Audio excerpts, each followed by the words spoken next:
You ask Tiger to solve. This deals with linear equations with one unknown. The final result is p equals 70/3. Let's solve it step by step. Group all p terms on the left side of the equation. Add 5p to both sides.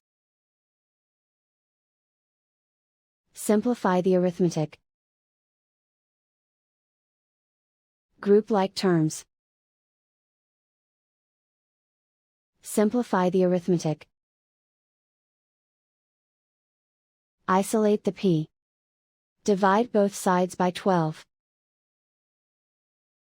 Simplify the fraction. Find the greatest common factor of the numerator and denominator. Factor out and cancel the greatest common factor. And so the final result is p equals 70/3.